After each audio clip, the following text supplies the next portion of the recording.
G'day everybody, welcome to Shooting the Breeze with Lady Liberty. I am Lady Liberty or Kate Fantanell and I'm back in my home state of Western Australia. I flew in late last night from over east. I'm on the ground to cover the upcoming Western Australian state election. It's been a long 4 years under Labor. They have absolute majority in both houses of Parliament, and I am honoured to have a very special guest with me today, the Honourable Nick Goiran from the Liberal Party, who is a member of the Upper House. Howdy, Nick. How are you? I'm great, and welcome back to Western Australia. Good to have you here, and thanks for having me on the show. Thank you, and thank you for taking the time to sit down and talk to me. You have been a member of the Parliament for 26 years. Oh, nearly 16 years. Nearly 16, sorry, my maths is wrong. Mm-hmm. And how have you found this term of Parliament compared to the previous terms? Yeah, look, so this is coming to the end of my fourth term of Parliament, running at this election for my fifth term. We have 4-year terms here in Western Australia. And I think it is fair to say this has been the most difficult, exasperating term of the four. My first 2 terms, I was serving as a Liberal member, supportive of the Barnett government. Then we lost government, our team lost government, as happens in politics. All's fair in love and war and in politics, and at the end of the day the people have their say. And so in 2017, that was my third Parliament, we had a very interesting Parliament. The government, the Labor Party, obviously, self-evidently had a majority in the lower house, but nobody had the numbers in the upper house. It was a very interesting Parliament, very rewarding Parliament to be involved in. Of course, no one wants to necessarily be in opposition. You always want to barrack for your team to be in government. But it was a very good working Parliament. Anyone who wanted to do the work could persuade crossbenchers and the like, and it was a fantastic Parliament to be involved in. This last one's been hopeless. It doesn't matter what you do, it doesn't matter what you say. The arrogance has been incredible. Look, Labor won the last election again. That's our democracy. But there's been no need for them to have the arrogance that they have had, and I think that's been the really disappointing aspect. So going back to the last election, March 2021, I was here. I was working for the Honourable Aaron Stonehouse, who was the representative for the Liberal Democrat Party here. And we just saw the red wave come across the border, the closed border. And that's what the election was about in 2021, keeping the border closed. At that election, you had Zach Kirkup as your leader of the party. He is somewhat responsible for the landslide victory against you. Have you learnt from that last election, and what have you taken into this election from last time? Yeah, so there's a number of things that are different this time around. For example, as you say, last time everybody, and I say virtually everybody in Western Australia, had almost this political love affair with the then Premier. Now, whether we agree or disagree, that's our democracy. People felt strongly about that. They wanted to reward the person who they felt was responsible for their feeling of safety, and credit where credit's due at a political level. They maximised that like nobody's business, and they got the outcome as a result of it. So we're in a very, very different state of affairs. We're now in a much more, I would say, traditional political environment where people are weighing up, well, in actual fact now, the Labor Party have been in power in Western Australia for 8 years. Well, what have we seen as a result of that? And, are we happy to then change our vote to the opposition? Are they a credible opposition? So that's much more traditional, and we're going to have really, I think, a bit of a referendum on government, whereas that just simply wasn't the case last time.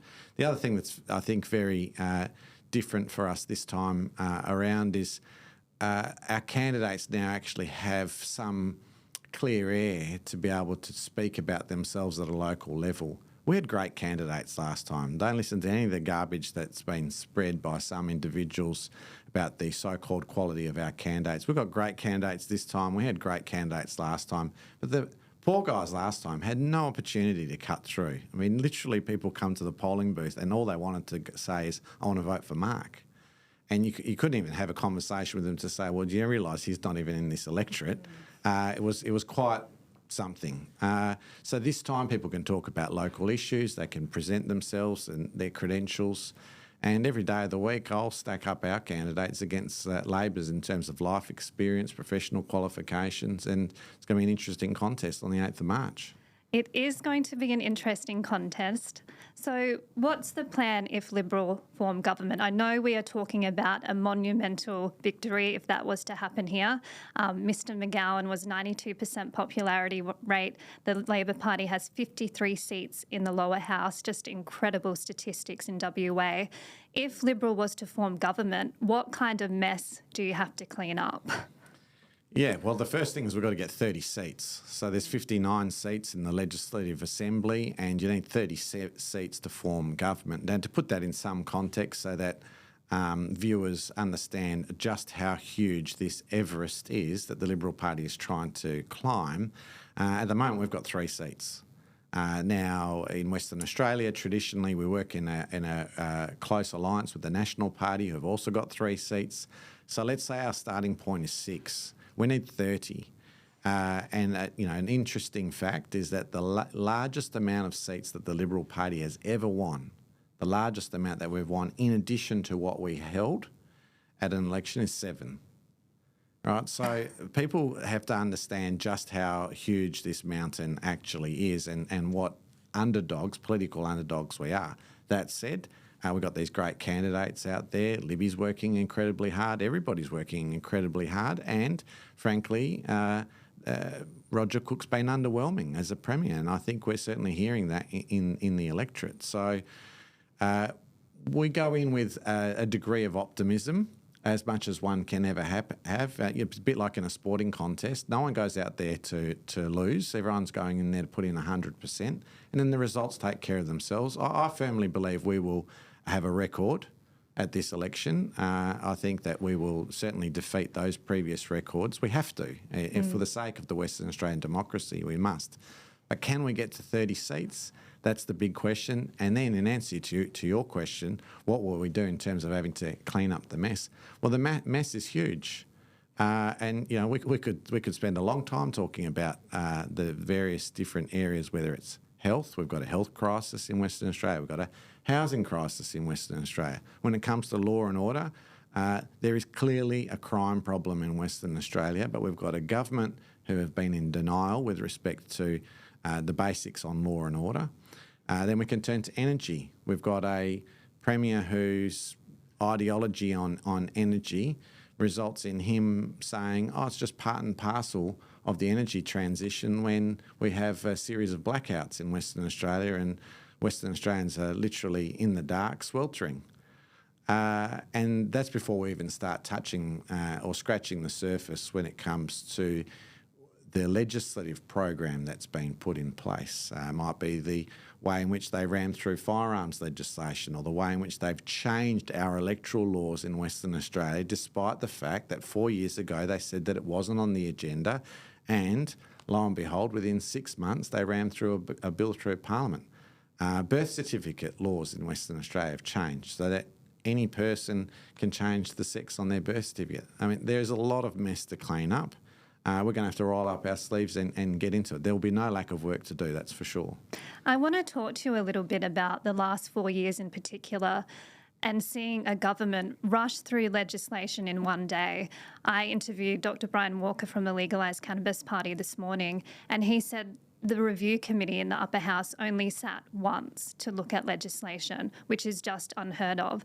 Do you think that democracy is not working in this state when you have a government in power that holds nearly all the seats, and when it comes time for you to do your job in the upper house, you're not given the opportunity that you deserve as an elected representative because there's not enough of you? So Labor, the arrogance you spoke about, were just rushing in whatever they thought. The Aboriginal Cultural Heritage Act, that was a dog's breakfast. Yeah. I will talk about firearms laws because that's my passion. But what has it been like in WA seeing laws passed in a day and your voice not even listened to? Yeah, so I mean, here's the real problem: is it's a cultural problem, a political cultural problem, and a mindset by the Labor Party.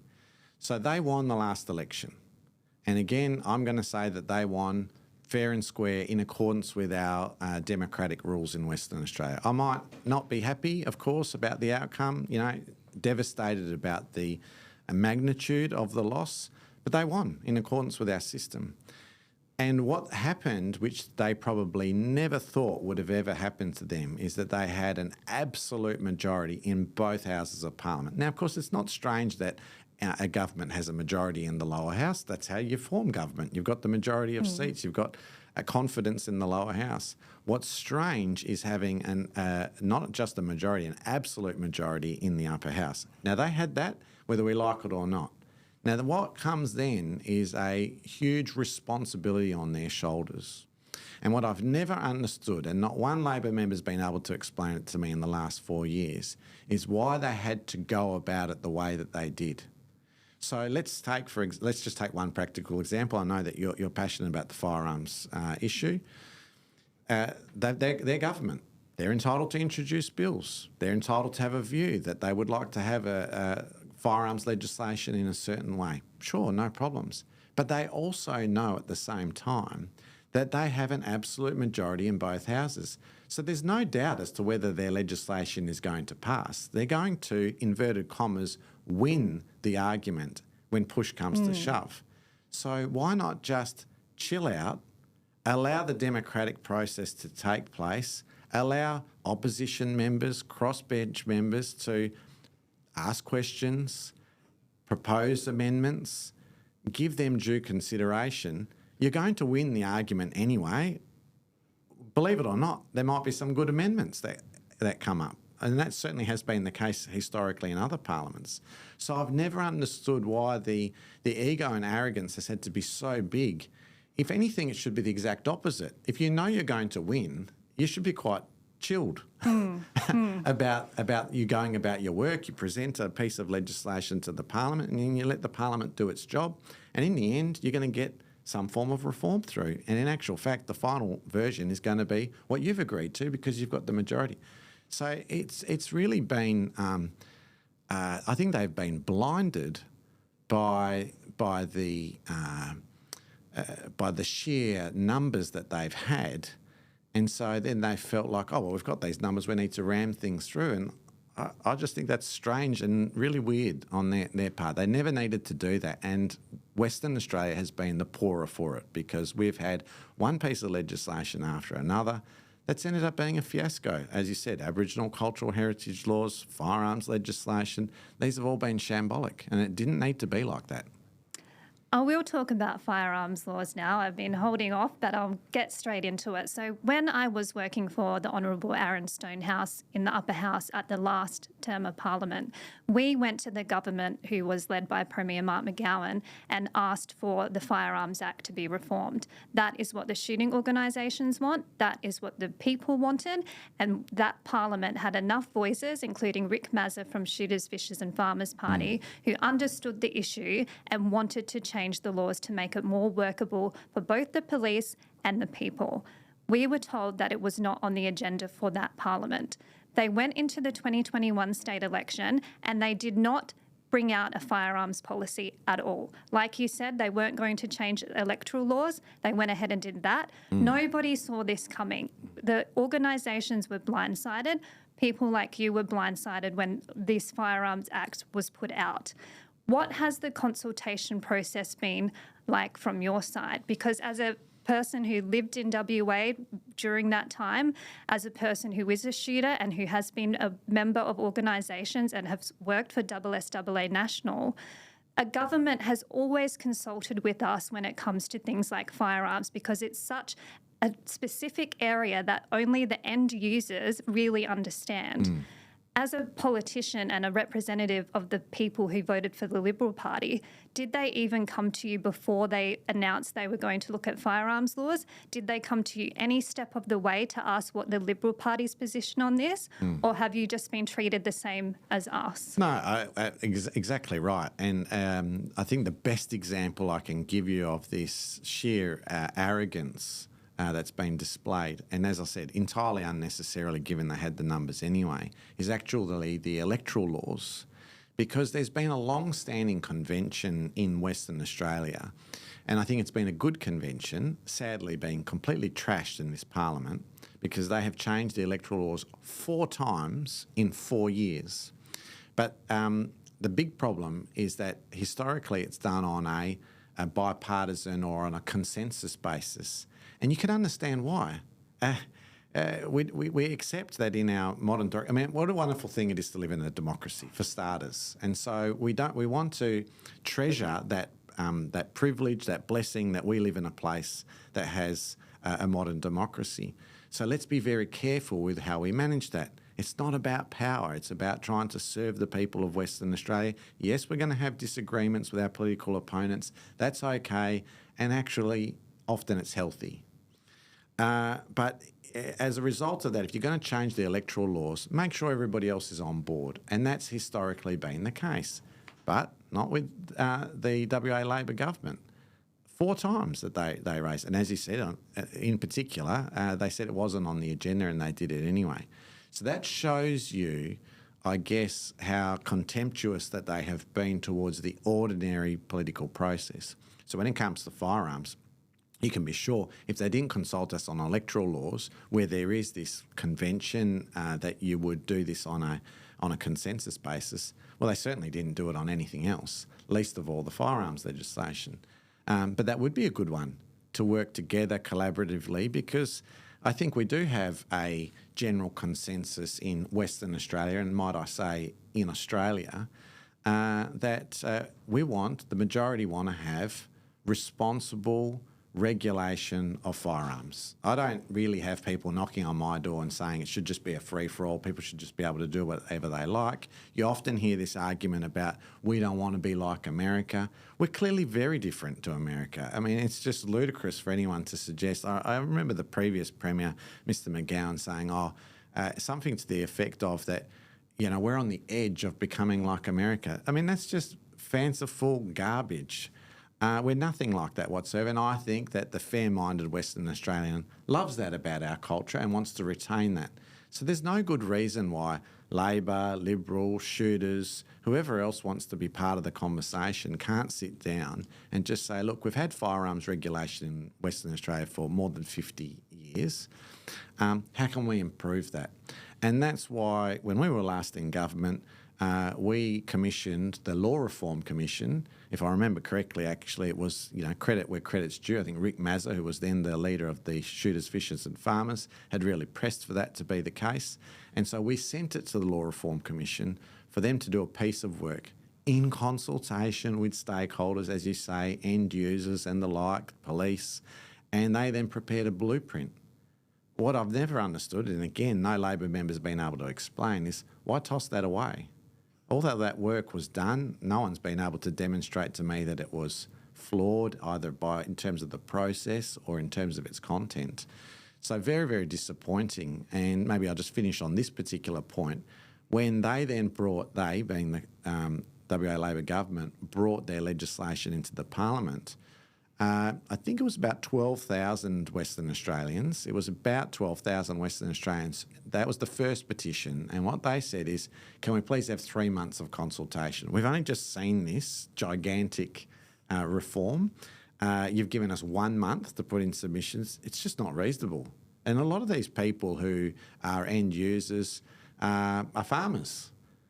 They've got other things to do than just be sitting home at night, poring over gigantic pieces of legislation and providing submissions. So they wanted 3 months. Government said no.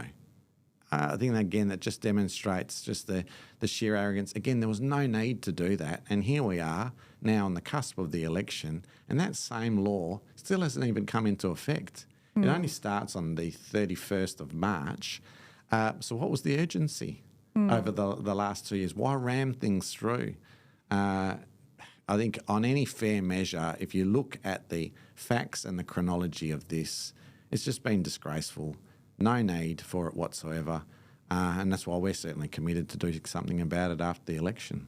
Yeah, I see it as Labor using their absolute power to prosecute an ideology that they believe in and not listening to what the people want.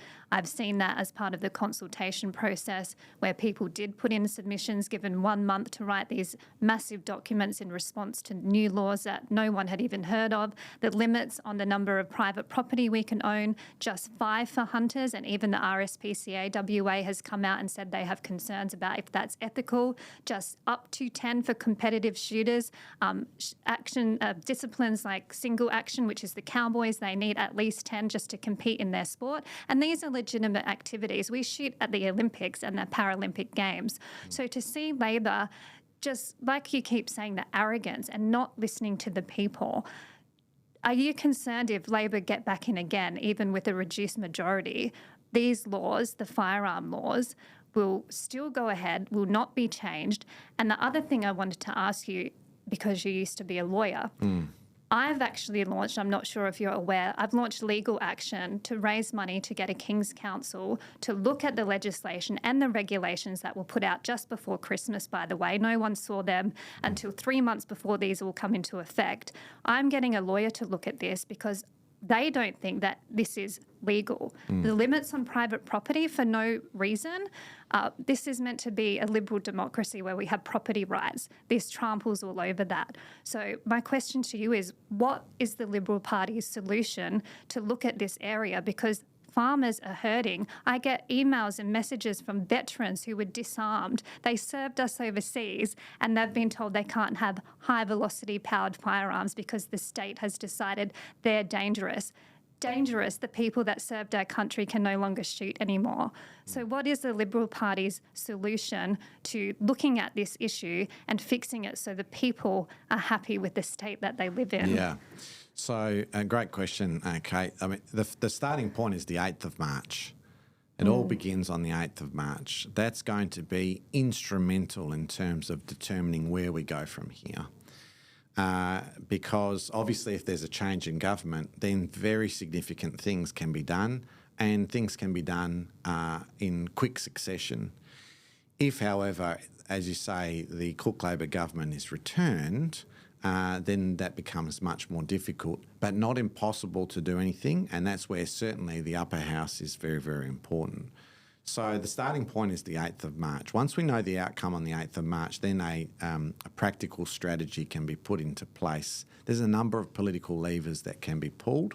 I'm somewhat reluctant to telegraph what all of those political levers are, because I know when it comes to this particular debate, my political opponents in the Cook Labor government, they hang on every word that I say on this and are ready to try and close down those avenues if possible. So I won't necessarily reveal all of those strategies that are available to us, but I'd certainly say to your audience that something definitely can be done in this space.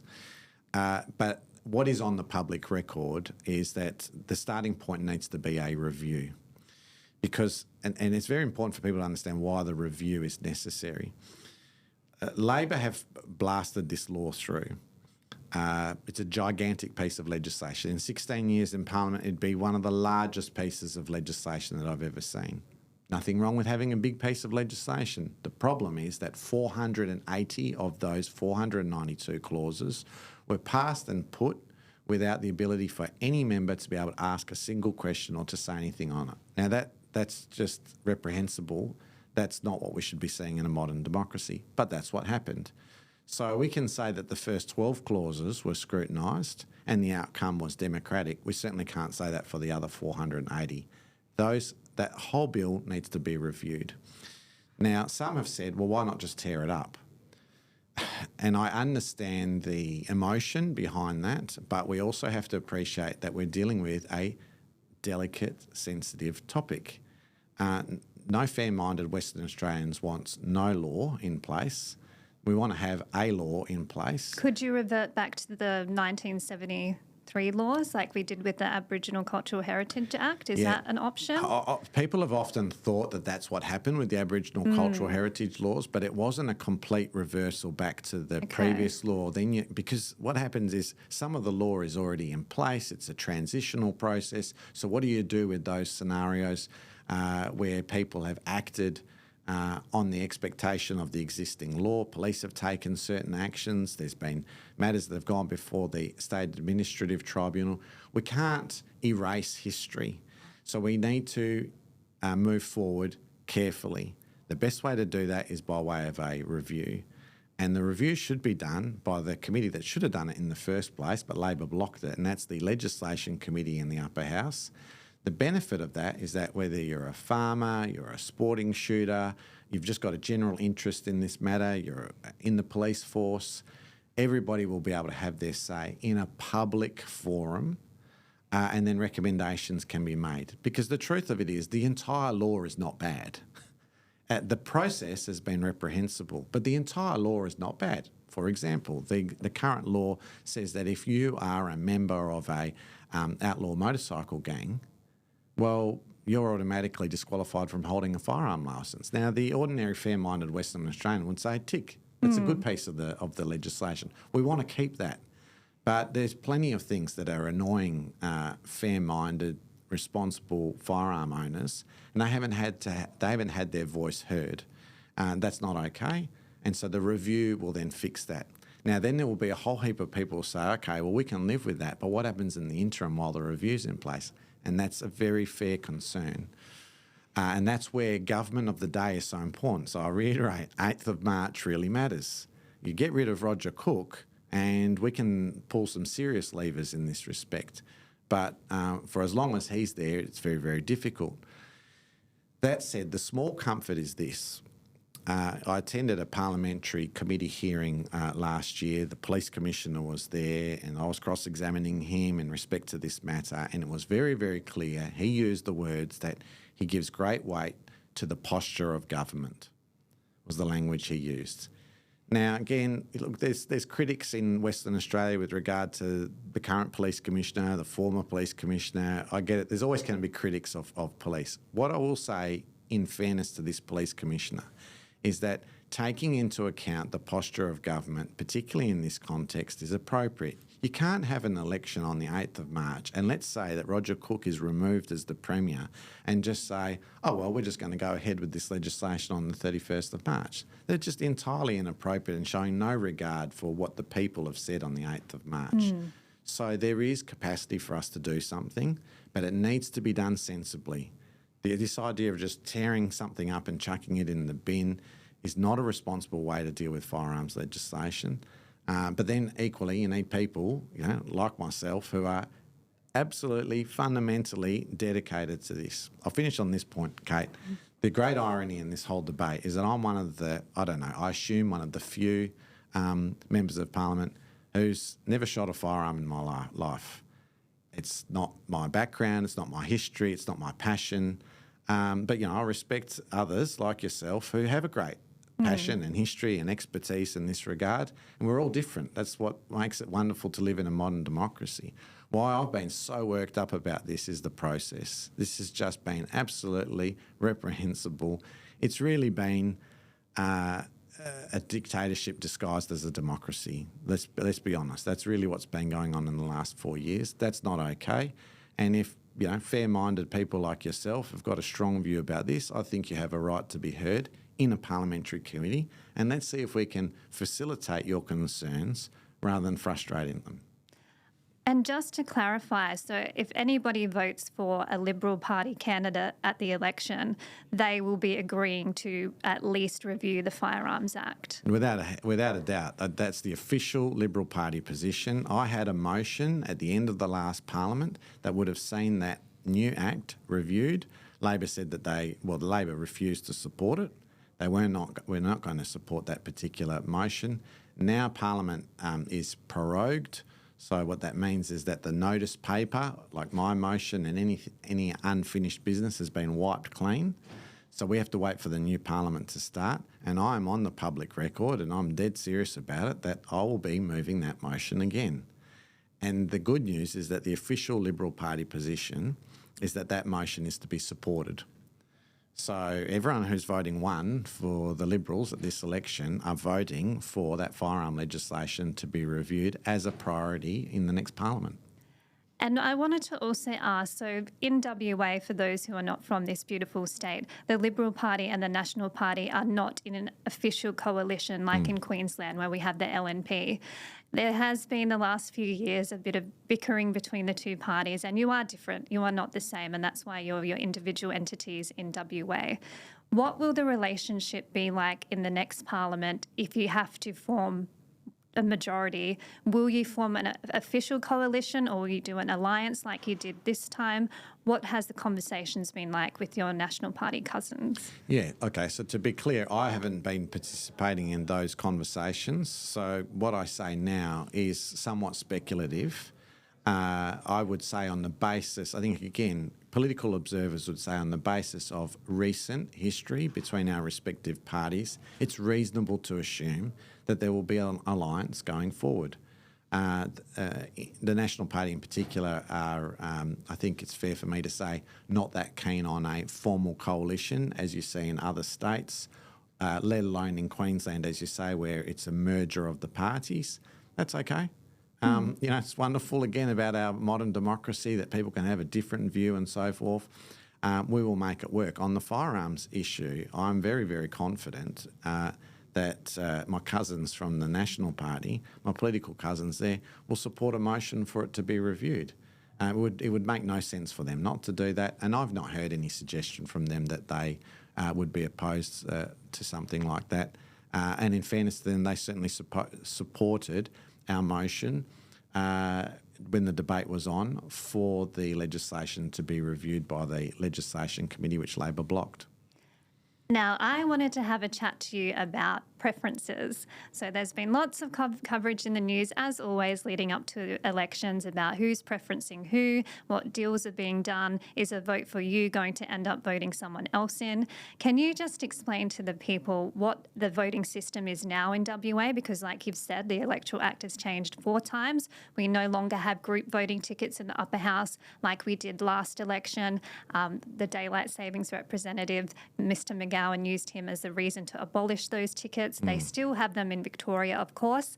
So what is the system now? And if someone goes in to vote for you in the upper house, can they be guaranteed that if they put a 1 next to your name in the Liberal Party box, it will go to you? Yeah. Look, a great question. And I think it's fair for people to turn their mind back 4 years ago when the then Labor Premier, Mr McGowan, said that electoral reform was not on his agenda. In fact, Kate, you may even remember that he was quite agitated when journalists kept asking him, and he'd put his hands on his hip, and after a while you'd start to see the sweat dripping down his brow, and he was very annoyed that people kept asking that. Now, at one level, let's be charitable and say, okay, fair enough, you probably are annoyed that people keep asking the same question over and over again.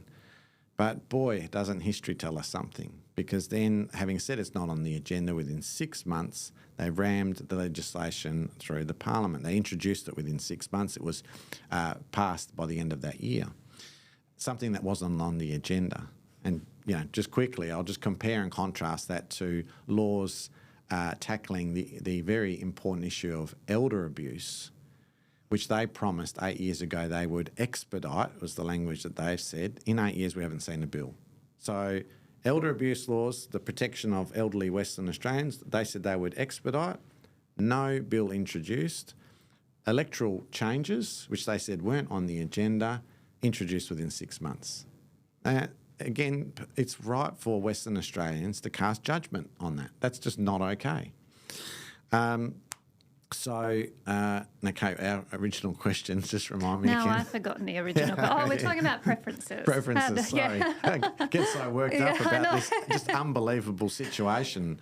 So with respect to preferences in Western Australia, as a result of those changes, now the upper house, the regions have been abolished. So for the last 16 years, I've had the privilege and the honour of serving the people of the South Metropolitan region, which is one of the 6 upper house regions. All of that's gone at this election, and now upper house members are expected, not difficult at all, to represent the whole of Western Australia. I mean, just the sheer geographical size of Western Australia just makes that logistically impossible for 37 members of the upper house, but that's the change that the Labor Party have pushed through the parliament. So the change now means, amongst other things, that when you go to the ballot box, it's still the same in the lower house. You've got to number all of the boxes. If you don't number all of the boxes, you risk your ballot paper being invalidated and it not counting. So it's important to number all of the boxes in your in your order of preference. In the upper house, you can just put a 1 above the line for the party that you prefer. But if you want that preference to continue on in the event that your choice of candidate is unsuccessful, you can number other boxes. There's no limitation on that. It's not like you have to number at least 2 or 3 or 5 or 6 or whatever. It's up to each individual person. Personally, I think it's a good thing for people to do, is to record a series of preferences, just in case your candidate that you prefer doesn't get over the line. Of course, you've also got the option of voting below the line. A small proportion of people do that. It's a little bit tedious. You've got to number at least 20 boxes, if I remember correctly. It's either 20 or 21, so just check that before you do it. And then you can number and preference individual candidates. In terms of your question, and in the sense of if somebody votes 1 Liberal Party, is it guaranteed to be getting to me? I think, practically speaking, we have to say the answer is yes, because on the Liberal Party ticket, I'm number 2 on our ticket. So once our first candidate is elected, then the votes are going towards me, and then once I've got enough to get in, it goes on to our third candidate and so on and so forth. So how do I get in? Well, yes, it's by people voting 1 Liberal. And so just to ask you about the electoral law changes and how they've abolished the regions in the upper house, is that something that the Liberal Party did not support? I know the National Party were against that because it affects the representation they have. They typically have a lower vote in the metro areas compared to regional. Would the Liberal Party have kept the regions in the upper house? And would you have kept group voting tickets too? Yep. So, and will you change the laws if you get elected? So, first thing, yes, we opposed the laws when they came through. Not the least of which because they specifically said it wasn't on the agenda, and then they did it anyway. So that was reason enough to oppose it. But secondly, fundamentally, we think that it's the wrong thing to do. Regional Western Australia needs and deserves proper representation. And it's just a nonsense for people to not appreciate the geographical size of Western Australia. It is a gigantic state, and so it's appropriate that people in the Kimberley know that they are going to be well represented by specialists dedicated to their region. Just as in the southwest of Western Australia, those people are equally entitled to have that. Now, that's all been abolished. So we opposed the legislation when Labor pushed it through the Parliament. Obviously, our numbers being what they were, somewhat of a futile gesture, but I guess for what it's worth, it was on the record that we opposed it. The more important thing is, what are we doing about it? And the Liberal Party is doing 2 things about it. First of all, internally, we have retained the regions. So what that means is that we're the only party at this election that is guaranteeing to voters that you will have a specialist dedicated to your region no matter where you live. So if you put a 1 in the Liberal Party box, you are guaranteed that you're going to have an upper house MP dedicated to the region where you live. We're the only party doing that. So we are saying, irrespective of the law change wrongly done by the Labor Party, we are going to manage things internally to make sure that if you're in the mining and pastoral region, you'll have a couple of representatives. In the southwest, you'll have a couple. If you're in the South Metropolitan, you'll have a couple, so on and so forth. The other thing that we are determined to do, but this would require us to not only win government, but it would also require us to have a working majority in the upper house. Should those circumstances prevail, we will then change the law back to make sure that regional representation is reinstated.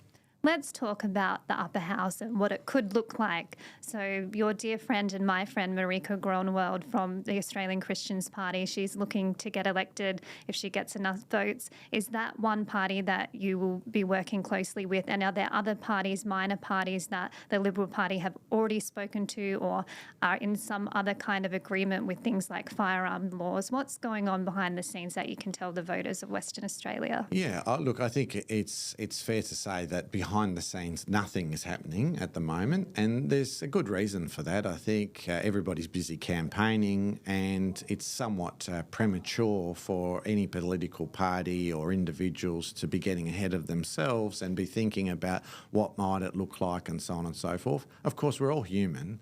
I mean, it would be ridiculous for any of us to pretend that we don't think about it. Of course, we're going to be thinking about it, but in terms of actual conversations, they are not happening. And that's okay, because the election on the 8th of March tells us what the outcome is going to be. But when it comes to the upper house, important to remember, sadly, Labor will continue to control the upper house until the 21st of May. The upper house won't change until the 22nd of May. That's when there are some serious opportunities for things to change. And we'll work with everybody who's in the Legislative Council. We're not going to discriminate in terms of which party we're going to be working with. We just want to deal with people who are not arrogant, who are prepared to have a sensible conversation. Yes, there may be negotiations. They'll come up with some good ideas to improve things. And that's really what we saw in previous parliaments. That's what we haven't seen in this parliament. So I'm really looking forward to that, whether it's Marika or whoever else might be in there. It'll be great working with them. So you've been in Parliament 16 years, hopefully another 4 years, so 20 years.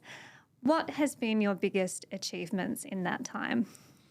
Well, the issue that's closest to my heart has always been child protection. So before I got involved as a member of the Liberal Party and running for the upper house, I worked as a lawyer in civil litigation, and I ended up doing a lot of work for victims of sexual abuse, and in particular victims of childhood sexual abuse. And you can't do a lot of cases as I ended up doing, and it not affecting you. It's just not possible. It just changes you. And I've said it in a few environments previously. I don't talk about it too often, but even to this day, there's still one case that haunts me. It's just so traumatic. And of course, any trauma that I experience from helping an individual like that is microscopic compared to the trauma of the individual themselves. So coming into Parliament, anything to do with child protection, sexual abuse has been high on my priority list. And to give you one practical outcome, and I think this probably demonstrates why opposition matters, persistence matters. It's one thing to ask a question, but you have to persist, because unfortunately in our political culture, and this is not just a Western Australian specific thing, this really imbecilic game goes on of not answering the question. And more often than not, there's really no need to do so. And so the quick example I'll give you in child protection is that I started asking questions probably, I would say in about 2017, 2018, around children in the care of the state. So sadly in Western Australia we have more than 5,000 children whose home circumstances are such that they're just at risk at home, and so the state takes the extraordinary measure of removing them from their family and taking them into the care of the state. Not something that you want to be doing, but something that is necessary to be done in certain circumstances. Now, my point to the government at the time was, you're now the stand-in parent. You've decided that it's too risky for them to be where they are, so you now have the responsibility of the parent. How many of these children are missing? How many are a missing person? How many whereabouts are unknown? Now, when I first started asking questions about this, the government simply didn't know. They didn't know what the answer was. I was told we'll need to review the manual files. I mean, you can sort of, images come up in your mind of, somebody in the back room going through some kind of manila files and things like that. These are children in the care of the state. That is just simply an inadequate response. So I kept asking about this, and it took a long time. A very, very exasperating process. But what I can tell you now, I mean, here we are sitting here in 2025. The good news is that now, every single day, the Minister for Child Protection and the Director General for that department gets a daily report about any children that are missing. And that's how it should be. I mean, imagine as a parent where your child was gone missing. You would certainly know about it, and you would not stop. You wouldn't stop to sleep or eat until such time as your child was found. And the state should take the same approach. So that's good now that there's been reporting, and to keep them honest, because the last thing I want to see in this space, having worked so hard to get at least that basic level of accountability happening, is I'll ask them routinely every month. So how many children are missing in the care of the state? And last month when you told me, let's say it was 3, have those 3 been found? How long were they missing for? And the good news is that they're always found. I mean, sadly that they go missing at all.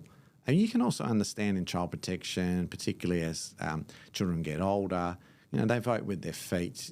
It is a difficult situation. No one's going to pretend this is easy, but we need absolute vigilance on that. So, look, that's one thing that I'm, very proud to have achieved in the 16 years of Parliament. But let's not make this about me. Let's make this about the audience and the viewers and the things that are important to them. I did want to ask, you said that the 5,000 odd children are under the care of the state. Do you think we've seen the state take in and step into areas where it typically used to be the church or charities would look after people in need? Do you think we have become too reliant on the state, and the state has taken on too much responsibility instead of letting churches and charities protect the children instead? Is that how you would prefer to see it? Yes, it's certainly a very important Liberal Party philosophy that we want the government to be as small as possible and to be involved when it's absolutely necessary. So it's absolutely necessary for there to be a judiciary. It's absolutely necessary for there to be a police force. It's absolutely necessary for there to be a health department, an education department. All of these things are absolutely necessary to be running a good, quality, modern democracy as we have the blessing and the opportunity to live in. But it's not absolutely necessary for the government then to get involved in every single thing. Let's take education as one example. At the moment, the Cook Labor government have said if they're re-elected at this election, they intend to make changes to the Equal Opportunity Law. Why is that relevant to education? Well, faith-based schools rely heavily on exemptions in that particular piece of legislation to allow them to determine who will stand at the front of every classroom or in an administration office or in a school, making sure that they are people and individuals who live out values and a framework consistent with the parents. Not surprising that parents would want to be sending their child, if they decide to send them to a faith-based school, that they would want the person standing in their place, teaching and educating their child, to be someone who shares their values in every way possible. The government wants to remove that exemption. Now, that's a classic example where the government does not need to stick its big nose into the business of parents who are primarily responsible for the education of their kids. But it all ultimately depends on your political philosophy.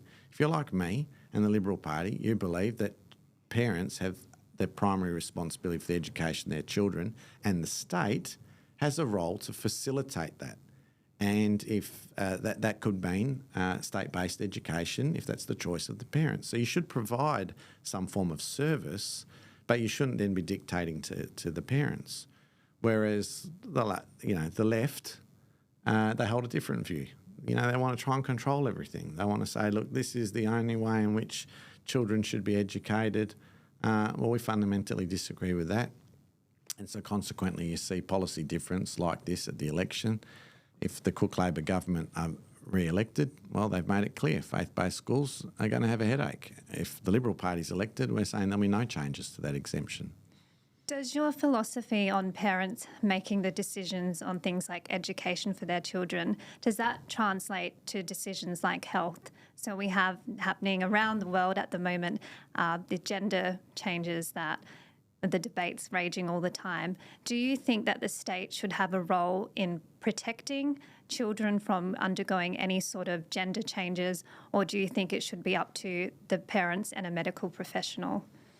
Yeah, it's a super controversial topic. It's very, very pertinent at the moment, and not just in Western Australia, but as you say, around the globe.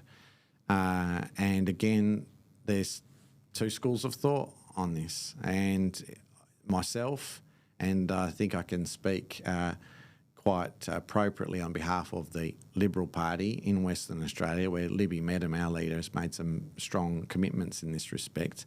You know, we hold a very different view to the left in this respect. And ultimately what we say is that, first and foremost, everyone loves to talk about follow the science. Well, wouldn't it be a good idea if we did that when it came to gender, so-called gender theory?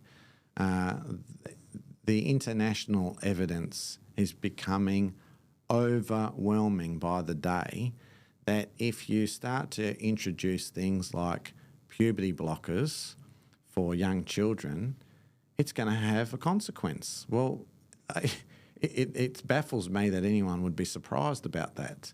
Long-term effects. And so that's why Libby Medham has said, look, if we get elected, we're banning the use of puberty blockers.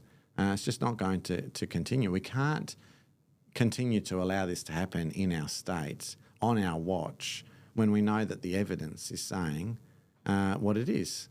And yet, if we say anything like that, and probably I'll be vilified for having just said exactly what I have just said, if you do anything like that, that's all that you get in return, is you get vilification, you get all of the rhetoric, but no one actually sits down with you and says, well, actually, no, this is a really good, safe, appropriate course of action for children to be taking.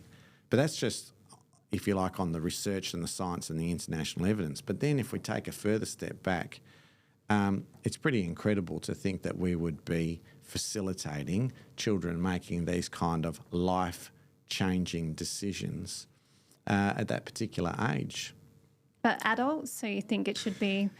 It's always 18? more complicated when it comes to adults, right? Because at the end of the day, adults should be free, wherever possible, within the bounds of the law, to be making decisions for themselves, unless, and there are exceptions to that, when a person has some form of incapacity to be able to make their own decisions. That's why in Western Australia we have laws with regard to enduring powers of guardianship, enduring powers of attorney, things like that. When somebody loses a capacity, there's going to be a substitute decision maker. But that needs to be dealt with, again, very, very carefully, because you can quickly see how that gets abused. That's why we have the scourge of elder abuse, not just, again, in Western Australia or in Australia, but around the world, where people take advantage of somebody who has an incapacity. But generally speaking, as a matter of principle, of course, adults should have the liberty and the freedom to be able to do things within the bounds of the law. Now, it's one thing for somebody to have the liberty to do something, but it's another thing for the government of the day or the parliament of the day to, in a sense, give them a licence to do so. And this is a very important philosophy that is constantly not understood in our parliaments, the difference between liberty and licence.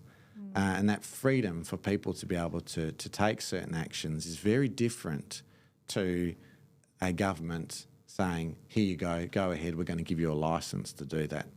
And when it comes to gender, I think that's exactly the point.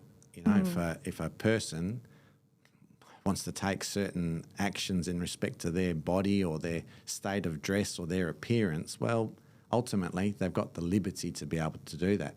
But should they have a licence from government to essentially give them the pat on the back and be encouraging that? Well, I say no.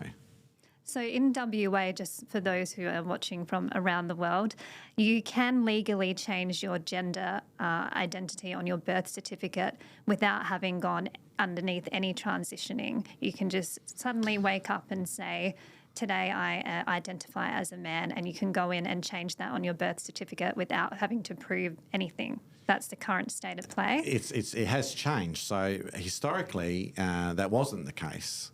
You could get a gender recognition certificate, right? So you could undertake a procedure, right? It doesn't require too much imagination to recognise what those kind of procedures might be. And then you might be able to then apply to what was known as the Gender Reassignment Board, and you could then get a certificate recognising your so-called new gender. Okay, so that used to be the process. The Cook Labor government have blasted a bill through the Parliament to change that, so that now any Western Australian of any age, mind you, so including children, are now legally eligible to change the sex on their birth certificate. So again, there'll be strong views about what should this all look like and so on and so forth. But there's a big difference between somebody having to undertake a procedure and then getting a certificate recognising their new gender, right? Their birth certificate still stays the same, but they've got this certificate, right? That's a very different system to what the Cook Labor government is saying. Oh no, we'll come in with the eraser and change the sex of the person on their birth certificate. Well, our leader, Libby Medham, has called this madness, and I totally agree with her. A birth certificate is a statement of fact. You and I have both got birth certificates. Everybody who's watching this has got a birth certificate, and on the birth certificate it records certain facts. The date that a person was born, the place where the person was born, and one of the facts that's recorded on there is the sex that was observed at birth and recorded on the paperwork and ultimately on the birth certificate. Now, that's something that shouldn't change. And there's a different conversation to be had about, people who want to then identify as purportedly as a person of the opposite gender. I think that's a different conversation to, in effect, falsifying a birth certificate. So we are running up to the end of the show. I just wanted to ask you, what do you think WA will look like in 4 years if we have another term of Labor government? Does that keep you up at night, or are you hoping and praying? And you've been out at pre-poll today, and the Liberal Party, I know everyone's working very hard, but can you imagine what it would mean for the great state of WA if we had another 4 years of Labor? Well, what we will see is more decline. So I'll give you a few practical examples. Roger Cook, when he came in as the Deputy Premier in 2017, he could have picked whatever portfolio he wanted. Not everyone gets to do that, but as the Deputy Premier, there's a convention that you get to pick and say to the leader, look, I'd like to have portfolio X, Y or Z. He chose health. He could have chosen anything. He chose health. Now, he was the one in opposition who said that 1,000 hours of ambulance ramping was a crisis.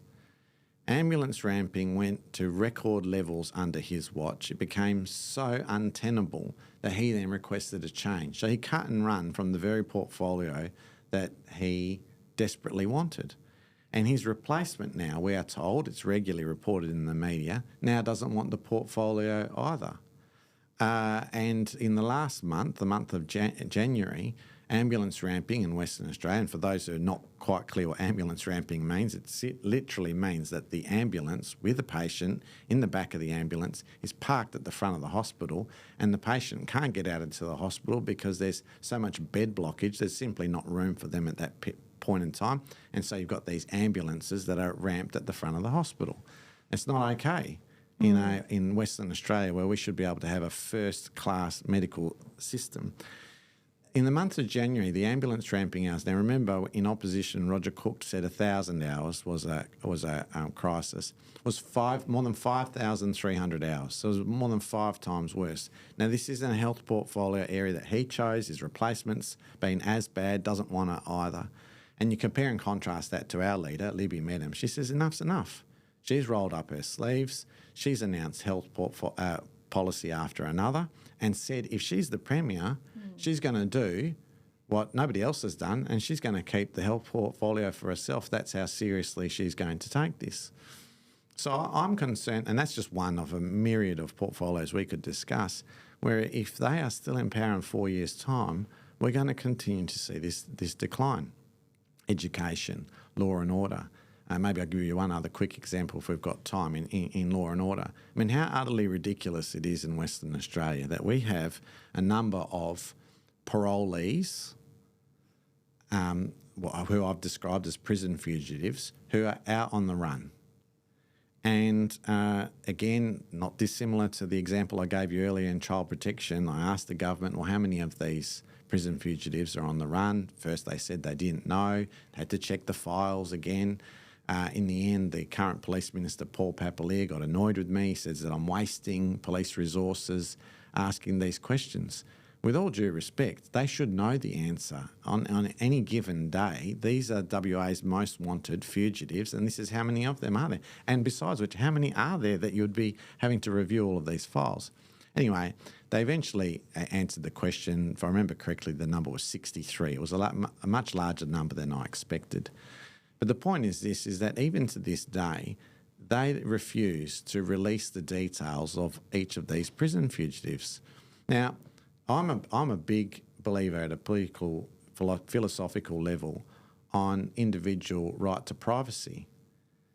That right to privacy has gone when you're a convicted offender, right, who has had the privilege of parole. You've thumbed your nose at the system. You're now on the run from police. You deserve to be named and shamed, right, as a matter of principle. But more importantly, why we want to do it is that Western Australians might be able to assist in the identification of this person and their whereabouts and provide information to police. But this government are so arrogant. Their ego is so large, they won't even do something as basic as that. So there's two quick examples for you: ambulance ramping, law and order. Whereas I think that the record demonstrates that if we have them in for the next 4 years, what we can expect is decline. And so, yes, it does worry me.